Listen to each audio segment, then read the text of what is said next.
नमस्ते. Vitamin B12 आणि vitamin D ची कमतरता, लक्षणे, कारणे आणि ती कमतरता भरून काढण्यासाठी 5 घरगुती उपाय.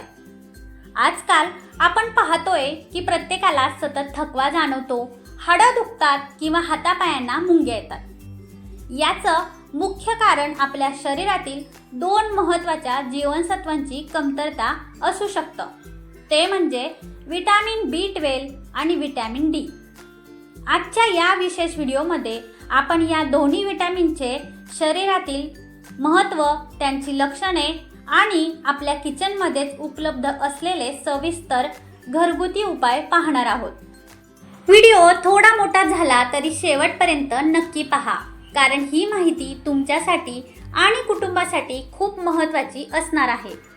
विटॅमिन B12च्या कमतरतेमुळे होणारे गंभीर आजार. मित्रांनो, जर तुमच्या शरीरात विटॅमिन B12 खूप कमी झालं तर शरीर या गंभीर आजारांना निमंत्रण देऊ शकतं.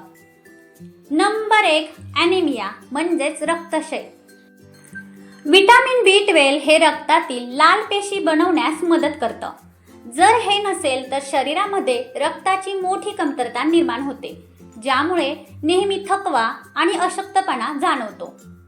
नंबर 2, हृदयाच्या समस्या. याच्या कमतरतेने रक्ताभिसरणात अडथळे येतात आणि रक्ताच्या गुठळ्या म्हणजेच ब्लड क्लॉट्स तयार होऊ शकतात, ज्यामुळं हार्ट स्ट्रोक किंवा हृदयविकाराचा धोका वाढतो. Number 3, paralysis. आपल्या मणक्यातील नसांना सुरक्षित ठेवण्याचं काम B12 करत असतं. जर या नसा खूप कमकुवत झाल्या तर अर्धांगवायूचा झटका येण्याची दाट शक्यता असते. Number 4, dementia. याचा परिणाम थेट मेंदूच्या पेशींवर होतो, ज्यामुळं विसरभोळेपणा, व्यक्ती नैराश्यात म्हणजेच डिप्रेशनमध्ये जाऊ शकते आणि गंभीर परिस्थितीत विचार करण्याची क्षमता देखील कमी होऊ लागते. नंबर 5, हाडांचे विकार. कंबरदुखी, पाठदुखी तसेच हाडांची झीज होण्यामागे विटॅमिन B12 ची कमतरता हे एक मुख्य कारण असतं. विटॅमिन B12 ची कमतरता का निर्माण होते, याची कारणे. नंबर 1, आहाराचा प्रकार. B12 हे विटॅमिन नैसर्गिकरित्या मांसाहारी पदार्थात जास्त असतं. त्यामुळे जे लोक शुद्ध शाकाहारी आहेत त्यांच्या शरीरात याची कमतरता होण्याची शक्यता सर्वाधिक असते. नंबर 2, शस्त्रक्रिया किंवा सर्जरी. जर तुम्ही वजन कमी करण्यासाठी पोटाची किंवा आतड्याची कोणती सर्जरी केली असेल तर तुमचं शरीर अन्नातून विटॅमिन B12 शोषून घेऊ शकत नाही. नंबर 3, कमकुवत पचनसंस्था.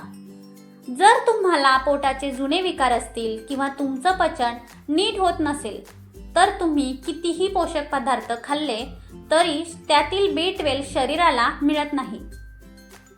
नंबर 4, औषधांचे दुष्परिणाम. मधुमेह म्हणजेच डायबिटीज किंवा वारंवार होणाऱ्या ॲसिडिटीसाठी घेतलेली औषधं शरीरातील B12 शोषण्याच्या प्रक्रियेमध्ये अडथळा आणतात. ही लक्षणे दिसतात सावध व्हा. तुमच्या शरीरामध्ये विटॅमिन B12 कमी आहे हे कसं ओळखाल? नंबर 1, अतिशय थकवा. पुरेशी झोप घेऊनही दिवसभर गळाल्यासारखं वाटणे किंवा सारखा आळस येणे. नंबर 2, एकाग्रतेचा अभाव. कामात मन न लागणे, डोके सुन्न पडणे किंवा गोंधळल्यासारखे होणे. नंबर 3, तोंडात फोड येणे. वारंवार तोंड येणे, जिभेवर लाल फोड येणे किंवा त्या जागी आग होणे. नंबर 4, हृदयाची गती. धावपळ न करता शांत बसलेलं असतानाही अचानक हृदयाची धडधड वाढल्यासारखी वाटणे. नंबर 5, डोळ्यांच्या तक्रारी. नजर अंधुक होणे, डोळ्यांची जळजळ होणे किंवा सतत डोळ्यांतून पाणी येणे. नंबर 6, केसांच्या समस्या. केसांची मुळं कमकुवत होऊन केस गळणे किंवा तरुणपणीच ते अकाली पांढरे होणे. नंबर 7, मानसिक बदल. विनाकारण चिडचिड होणे, सतत भीती वाटणे किंवा उदास राहणे. नंबर 8, तोल जाणे. चालताना अचानक चक्कर आल्यासारखं वाटणे किंवा शरीराचा बॅलन्स न राहणे. विटॅमिन B12 वाढवण्यासाठी प्रभावी घरगुती उपाय. आता पाहूया हे घरगुती उपायांनी कसं भरून काढायचं. नंबर 1, नाचणी.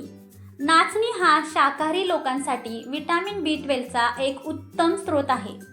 आठवड्यातून किमान 4 ते 5 वेळा नाचणीची भाकरी, इडली, डोसा किंवा नाचणीचं सत्व आहारामध्ये ठेवा.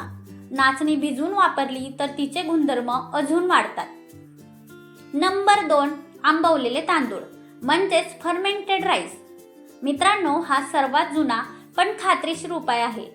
आपल्याकडे रात्रीचा भात उरतोच, तो फेकून न देता त्यात थोडं पाणी घालून रात्रभर किमान 10 ते 12 तास झाकून ठेवा.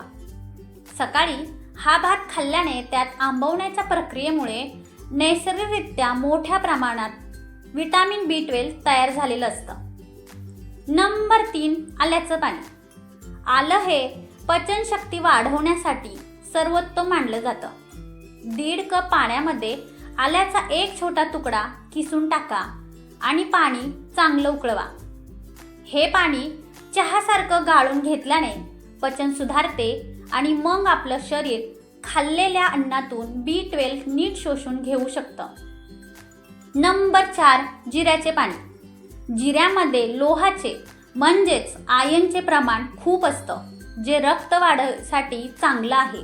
2 ग्लास पाण्यात 1 चमचा जिरे टाका. हे पाणी मंद आचेवर एवढं उकळवा की ते 1 ग्लास उरेल.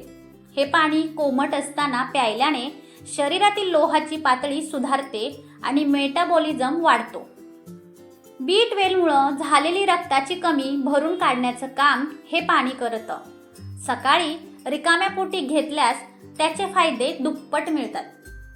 नंबर 5, अळीव आणि चंद्रशूर. अळीवच्या बिया पोषक तत्वांचा खजिना आहेत. आपण जसे बाळंतिणीला अळीवचे लाडू देतो तसेच तुम्ही देखील हे लाडू बनवून खा किंवा सूप आणि सॅलडमध्ये वापरा. यात विटॅमिन B12 भरपूर प्रमाणात असतं, जे शरीराला लगेच ताकद देतं. नंबर 6, दुग्धजन्य आणि इतर पदार्थ. जर तुम्ही मांसाहार करत नसाल तर दूध, दही, पनीर आणि ताजं ताक यांचा वापर वाढवा. यासोबतच सोया मिल्क, टोफू, मोड आलेली कडधान्य आणि मशरूमचा समावेश तुमच्या आहारात नक्की ठेवा. नंबर 7, कंदमुळे.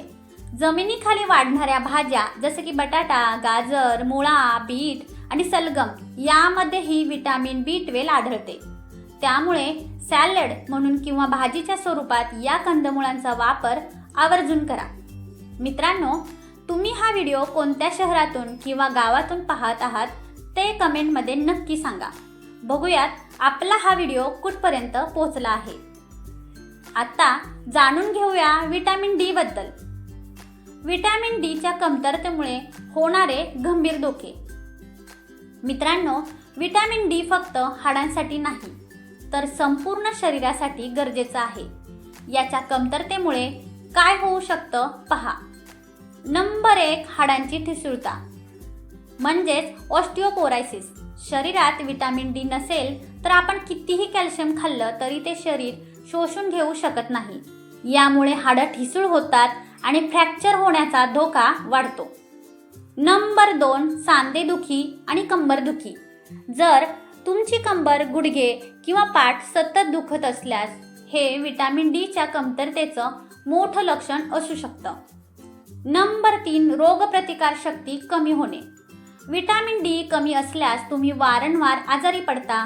सर्दी खोकल्यासारखे आजार लवकर पिच्छा सोडत नाहीत. नंबर 4, हृदयाचे आरोग्य. याच्या दीर्घकालीन कमतरतेने रक्तदाब वाढू शकतो आणि हृदयावर ताण येऊ शकतो. विटॅमिन D का कमी होतं याची कारणे. नंबर 1, उन्हाचा अभाव. आपण जास्तीत जास्त वेळ घराच्या किंवा ऑफिसच्या आत घालवतो. सूर्याची कोवळी किरणं अंगावर न पडल्याने शरीरात विटॅमिन D तयार होत नाही. नंबर 2, सनस्क्रीनचा अतिवापर. बाहेर पडताना आपण जे सनस्क्रीन लावतो ते सूर्याच्या UV किरणांना अडवतं, ज्यामुळे त्वचेमध्ये विटॅमिन D बनण्याची प्रक्रिया थांबते. नंबर 3, वाढतं वय आणि वजन. वय वाढतं तसं त्वचा विटॅमिन D बनवण्यास असमर्थ ठरते. तसेच वाढलेल्या वजनामुळे विटॅमिन डी शरीरामध्ये नीट विरघळत नाही. ही लक्षणे दिसल्यास सावध व्हा. नंबर 1, जखम लवकर न भरणे. शरीराला कुठे लागलं तर ती जखम भरून येण्यासाठी खूप वेळ लागणे.